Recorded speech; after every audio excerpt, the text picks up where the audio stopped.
यिनीहरूले सोचेका थिए रविलाई अल्झाउन सक्यो भने राष्ट्रिय स्वतन्त्र पार्टीको यो वेग, यो गति त रोकिन्छ भनेर। एकैछिन दर्शक वृन्द, स्वर्णिम वाग्लेले कस्तो मिठो छोटो कुरा गर्नुभएको छ, पुरै हेर्नु होला है। मन पर्यो भने यो भिडियोलाई लाइक गरिदिनुहोस् है। 48 सालमा काङ्ग्रेसलाई जनताले साथ दिए, 51 सालमा एमालेलाई साथ दिए, 64 सालमा माओवादीलाई साथ दिए, 84 को पालो राष्ट्रिय स्वतन्त्र पार्टी। 84 मा पहिलो पार्टी, निर्णायक पार्टी हुने गरेर अगाडि बढेका छौँ। यसरी दुःख किन बेसाएको हो यो स्वर्णिमले? यसलाई के पुगेको थिएन र? अमेरिकामा 36 वटा देश हेर्ने वरिष्ठ आर्थिक सल्लाहकार, न्युयोर्क सिटीको 36औं तलामा बसेर चाहिँ यसले सुख सहेलको जिन्दगी बिताइरहेको थियो। यसलाई यो तनहुका गाम्बेसी, नेपालका चारकिल्ला, देश विदेश पसिना चुवाई किन हिँड्न के रहर ला होला भन्दा मलाई पैसा कमाउनु छैन, मलाई शक्ति हत्याएर तथानाम काम पनि गर्नु छैन, कीर्ति फैलाउने काम, एउटा लोभ छ।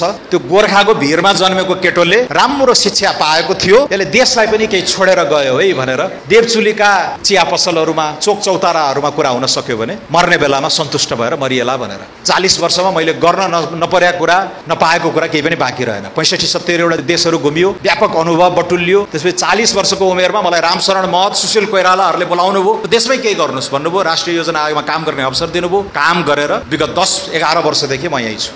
र यहाँ कहिलेकाहीँ नयाँ मान्छे आउँदाखेरि खै मेरो चाहिँ भाग खुस्क्यो कि भन्ने त्यस्तो डर नलिनु होला। म आफैले त्यसको उदाहरण दिने गरेको छु। उपसभापति पद मैले 6 महिना लिएन। अहिले पनि मभन्दा राम्रो मान्छे यो पार्टीमा आउँछ भने त्यो पद छोडिदिन तयार छु भनेर भनेको छु। किनकि हाम्रो व्यक्ति पदको लागि होइन कि केही गरौँ, नाम राखौँ, कीर्ति फैलियोस् भनेर लागेका धेरै छौँ। 2-3 कार्यकालपछि हामी हस्तान्तरण पनि गर्छौँ र आफ्नो अवसर आएको बेलामा, सत्ता शक्ति आफ्नो हातमा आएको बेलामा हामीले केही गरेर देखाउनुपर्छ। वडा पालिकादेखि माथि नै आशा मारेरै देश छोडेर गएको सङ्ख्या उल्लेख्य छ। त्यसैले आशा जगाउनु पर्नेछ, त्यो दियो बाल्नु पर्नेछ, ताकि होइन अब विदेश बस्न पनि पुग्यो, नेपालमै केही हुन लागे जस्तो छ, अब उहीँ गएर म केही गर्छु भन्ने वातावरण चाहिँ। नभए चाहिँ हामी दसैँ तिहारमा तास खेलेर तास हाप्छौँ नि, यो देशमा केही आशै छैन भनेर हापेर हिँड्नुपर्ने जस्तो अवस्था नआओस्। 83 सालभरि हामी चाहिँ चुनावी माहौलमै चाहिँ भिड्नेछौँ र 84 को वैशाखमा त स्थानीय निर्वाचन हुन्छ, 84 को मङ्सिरमा सङ्घीय निर्वाचन हुन्छ। त्यसको लागि एकदम रेडी भएर जाने हो।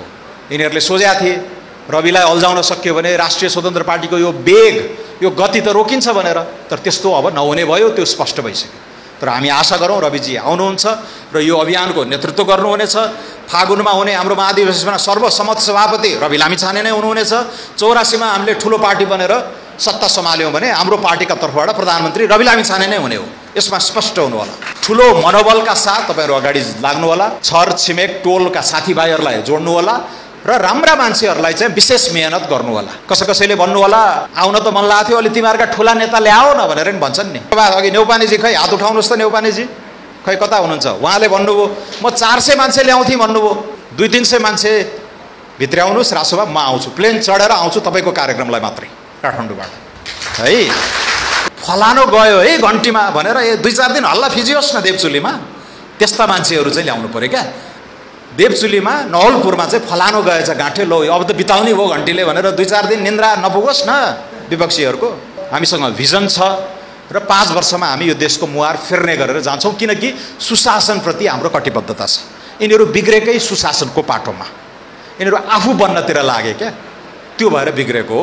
हामी बिग्रनतिर लाग्यौँ भने हामीलाई 89 को चुनावमा लात हानेर निकालिदिनु होला। कस्तो लाग्यो दर्शक वृन्द? स्वर्णिम वाग्लेको कुरा मन पर्यो भने एक लाइक र एक सेयर गर्न नभुल्नु होला है।